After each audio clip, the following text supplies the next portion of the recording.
두 분과 함께하겠습니다. 토마토 투자 클럽의 최원주 전문가, 김영일 전문가입니다. 안녕하세요. 안녕하십니까. 네, 반갑습니다. 네, 포인트 짚어보겠습니다. 두 분이 골라주신 내용 보시죠.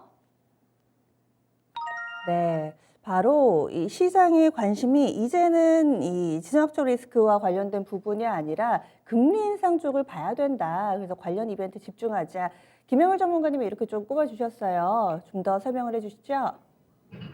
네, 일단은 주말간에 이 러시아와 우크라이나가 계속해서 이제 전투를 이어갔죠. 그러면서 이제 전쟁 상황 자체는 계속해서 이어지고 있는 상황인데, 저번 주에 금요일 날에 이제 우리 시장이 분명하게 지정학적 리스크는 불확실성 해소로 이제 받아들인 모습이었습니다. 그러면서 이제 상당히 큰 상승이 나왔었고, 물론 이제 뭐 시장에 대한 영향은 있을 수밖에 없습니다. 이제 뭐 러시아의 현재 서방에서 이 스위프트 제재가 들어가면서 스위프트 제재는 간단하게 말하자면 은행 간 거래가 되지 못하게 막는 거죠. 그렇게 이제 제재가 들어가면서 현지에 이제 진출해 있는 우리 기업들, 뭐 현대차라든지 혹은 이제 뭐 삼성 등등, 뭐 반도체나 자동차 산업 등의 피해가 있을 수밖에는 없습니다. 뭐 나라가 휘청일 만큼의 큰 피해다라고는 말씀드리기는 어렵지만 그래도 어찌 됐든 피해가 있을 수밖에 없는 상황이고, 이제 우크라이나 사태는 지금 현재 이제 오늘 벨라루스에서 협상을 진행할 거다라고 이제 이야기가 나오고 있는 상황이죠. 때문에 뭐 여기 상황에서는 이제 뭐 유럽까지 확전이 된다라든지 혹은 이제 정말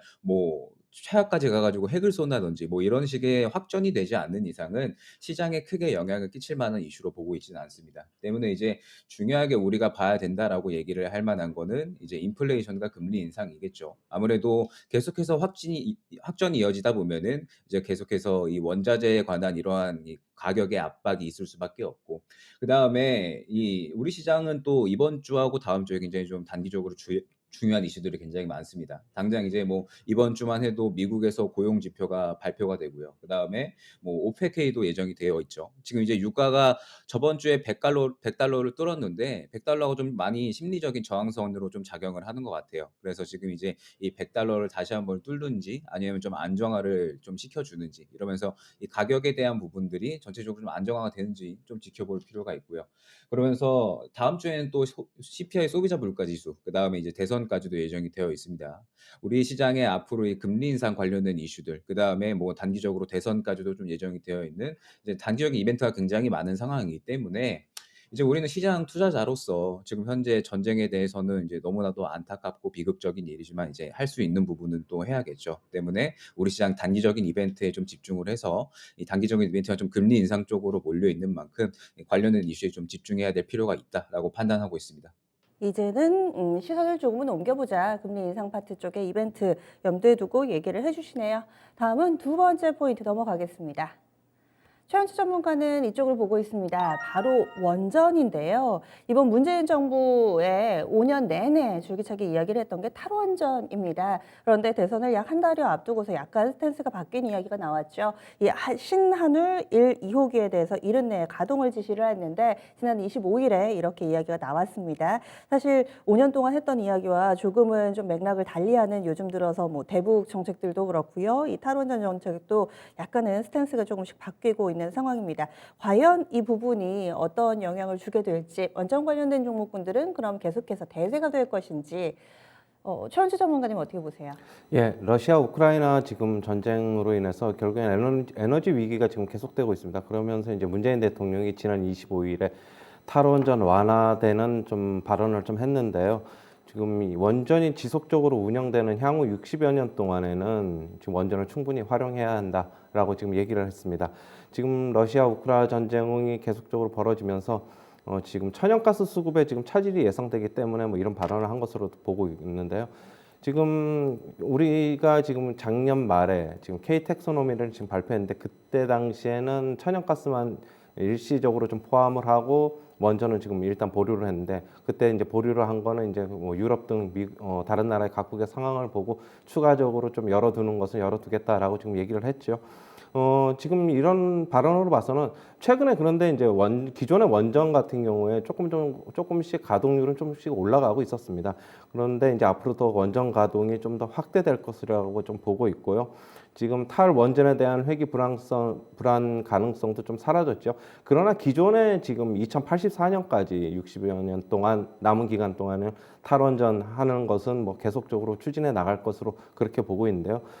결국에는 지금 각국에서 지금 결국에는 에너지 믹스 정책이 좀 틀리죠. 그거는 이제 각국의 이제 전력 수급 사정에 따라서 좀 틀린 것으로 보고 있는데, 지금 우리나라에서는 SMR 같은 경우에 적극적으로 지금 수출을 하려고 하고 있습니다. 지금 그러나 이제 국내에서 신규 원전 건설은 좀 힘들 것으로는 보고 있고요. 앞으로 수출 모멘텀에 조금 더 기대를 해봐야 되지 않겠나 그렇게 보고 있습니다. 그리고 기존 원전 설비 수명 연장이 조금 더 될 때에는 지금 원전 관련주들에게는 조금 더 긍정적이다 이렇게 예상을 해드릴 수 있고요. 역시 관련주로는 뭐 한전기술, 두산중공업, 뭐 한전 KPS 뭐 이런 종목들이 대형주가 되겠고, 소형주로는 보성파워텍, 일진파워, 에너토크 등이 되겠습니다. 네, 그래서 원전 관련된 종목군들 관심 가져 보셔야겠습니다. 다음 세 번째 포인트입니다. 김영균 전문가가 가져온 내용이고요. 대선이 이제 얼마 남지 않았습니다. 이런 상황 속에서 관련된 종목 접근은 신중하게 해야 한다. 좀 더 구체적으로 좀 설명을 해주시죠. 김영균 전문가님. 네, 우리나라의 가장 큰 이슈라고 할 수가 있죠. 이제 대선이 약 한 일주일 정도를 남겨놓고 있는데, 이제 아무래도 대선 관련주들에 대해서 관심이 이제 가질 수밖에 없을 것 같아요. 이제 사전투표는 바로 이번 주말에 가능하고요.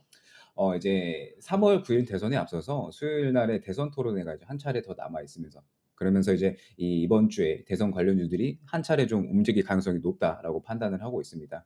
그러면서 이제 항상 이 대선주에 대해서 제가 말씀을 드리는 게 있는데, 가장 이제 뭐 수익률이 급등락이 나올 수 있지만 또 가장 동시에 위험한 섹터다라고 이제 항상 말씀을 드려요.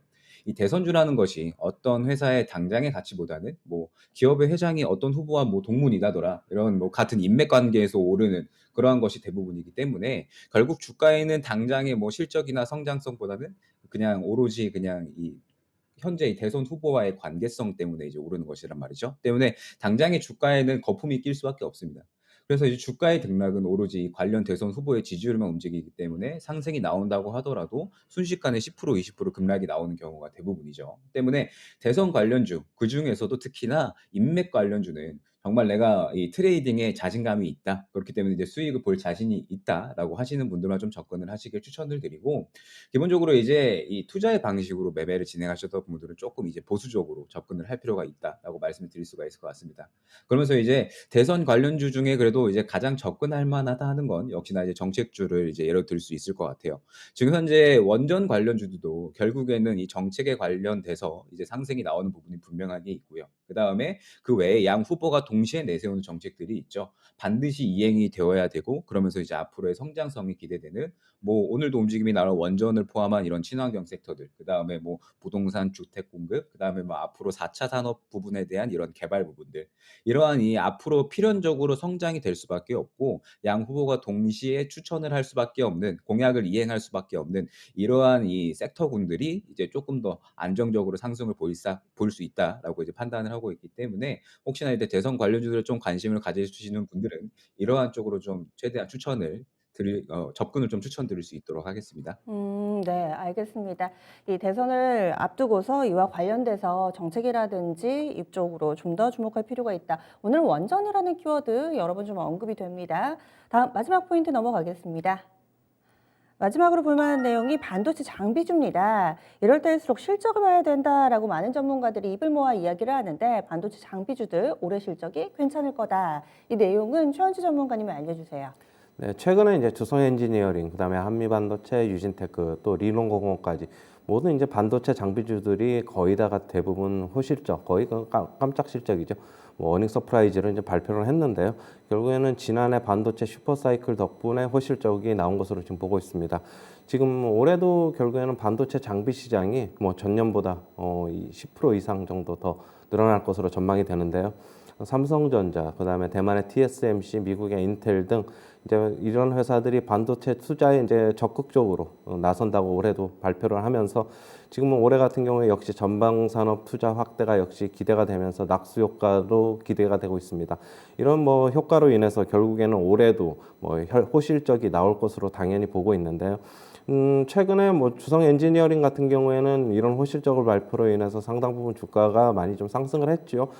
지금 주성 엔지니어링 같은 경우는 뭐 지금 영업이익률이 한 거의 30% 30% 가까이 약 27, 8% 정도 나오고 있는데 지금 주성 엔지니어링은 지금 다른 반도체 장비주들보다는 특히 더 강한 모습입니다. 지금 한미 반도체 같은 경우에는 4월 5일인가에 지금 액면 분할을 앞두고 있는데 지금 주가는 약간 하단에서 지금 횡보 국면을 이어가고 있습니다. 그러나 뭐 한미 반도체는 여전히 뭐 실적은 올해도 괜찮을 것이라고 보고 있고 지금 유동성 확대를 위해서 액면 분할을 하려고 하는데 뭐 주가에는 긍정적으로 영향을 미치지 않을까 그렇게 보고 있고요. 유진테크 같은 경우에도 여전히 지금 주가는 하단에서 지금 약간 쌍바닥의 움직임을 지금 보이고 있죠.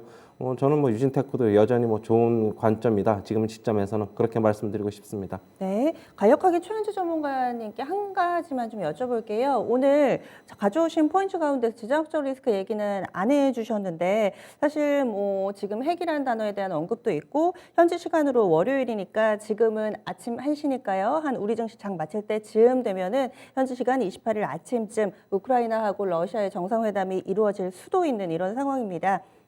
안 봐도 되는 걸까요? 일단은 좀 우리 증시에는 어느 정도 다 반영이 됐다 이렇게 보시는 건가요? 예, 저번 주에도 계속 이제 그거 가지고 이슈를 계속적으로 말씀을 드려가지고 저는 이제 기존의 스탠스는 변함이 없습니다.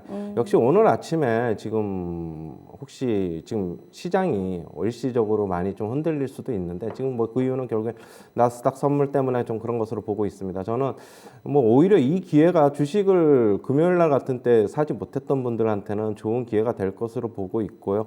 저는 계속적으로 변동성 확대 구간에서는 빠지면 사자에는 입장입니다. 네. 뭐 저번 주에도 말씀드렸듯이 뭐 3월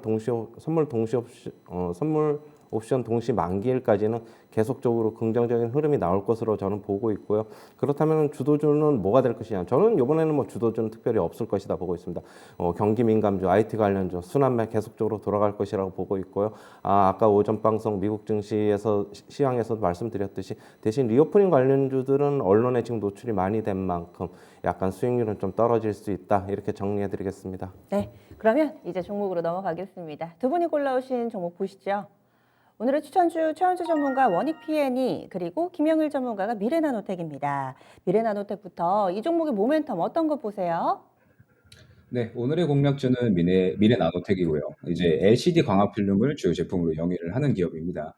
현재 전 세계에서 이제 점유율을 1위로 가져가고 있는 기업이고요. 이제 삼성전자와 뭐 일본의 소니, 그다음에 뭐 중국의 하이센스 등을 이제 주요 이제 거래처로 두고 있는 기업입니다. 기본적으로 이제 장사가 아주 잘 되는 기업이에요. 이제 뭐 재작년 같은 경우에는 매출이 2,900억 수준에서 4,000억 수준으로 이제 크게 뛰었고 영업이익은 이제 1,000% 이상 상승하는 그런 기업을 토한 기업입니다. 올해 OLED 시장이 상당히 좀 확대가 될 걸로 이제 판단이 되고 있죠. 이제 시장 자체가 꾸준하게 성장을 하면서 삼성전자도 이제 추가적으로 투자를 확대해서 공급량을 상당히 이제 늘릴 것으로 판단이 되고 있는데 최근에 이제 미래나노텍은 OLED 관련 신제품 또한 이제 새롭게 출시를 하면서 매출 또한 이제 더더욱 증대될 걸로 판단이 되고 있습니다. 그러면서 이제 동시에 최근에 JNK라는 2차 전지 관련 기업을 인수를 했죠. 이미 이제 LG 에너지 솔루션, 그 다음에 삼성 SDI에도 이제 납품을 진행을 하고 있는 그런 이제 2차 전지 관련 기업입니다. 미래나노텍은 과거에 이 상신전자라고 하는 이런 기업을 이제 한번 인수를 해서 이제 IPO까지 성공적으로 이제 마무리를 해서 지금 이제 상신전자는 시장에 상장이 되어 있죠. 이 JNK 같은 경우에도 IPO까지 어느 정도 좀 염두를 해두고 있다라고 합니다. 그러면서 이제 계속해서 매출 다각화를 유지시키는 그러한 이제 전략을 펼치고 있기 때문에 앞으로의 성장성이 기대가 된다라고 말씀을 드릴 수 있을 것 같고요. 최근에 또 이제 대주주가 자사주를 한 50억 정도 현재 주가 수준에서 매수를 했습니다. 때문에 지금 현재 주가는 상당히 저평가 수준이다라고 이제 말씀을 드릴 수 있을 것 같고 앞으로의 성장성 또한 상당하게 기대되기 때문에 현재 주가에서 어느 정도 레벨업은 충분히 가능하다라고 판단을 하고 있고요. 매수가는 시초가 부근에서 분할 매수로 이제 접근을 하고요. 1차 목표가는 한 8,500원 정도, 2차 목표가는 10,000원, 그리고 손절가는 대략 6,700원 수준으로 설정할 수 있도록 하겠습니다. 네, 다음으로 원익 P&E 모멘텀 설명해 주세요. 최현주 전문가님. 네, 원익 P&E는 2차 전지 후공정 장비 업체이기도 하고 전기차 충전 관련 주식이기도 하죠. 지금 2차 전지 활성화 공정 중 포메이션 부분에서 약 40%의 매출 비중을 갖고 있고 사이클러 부분에서 약 65%의 지금 시장 점유율을 갖고 있어가지고 시장 지배력을 지금 보유하고 있습니다. 2차 전지 후공정에서 경쟁력을 바탕으로 추가 수주 확대도 기대가 되고 있고요.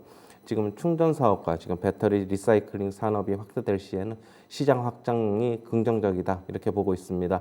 지금 최근에 주가 흐름도 지금 하단에서 지금 어느 정도 좀 지지를 받고 있고 금요일 같은 경우도 한 7%대의 큰 폭의 상승을 기록해서 지금 추세가 조금 변환되지 않을까 해서 좀 갖고 나왔고요. 일단 매수가는 시초가 이하서부터 분할 매수 접근하시고요. 목표가는 31,800원, 손절가는 23,300원 제시하도록 하겠습니다. 네, 그래서 오늘 이렇게 두 종목 소개해 드렸습니다. 추천주 그리고 또 포인트 알아봤습니다.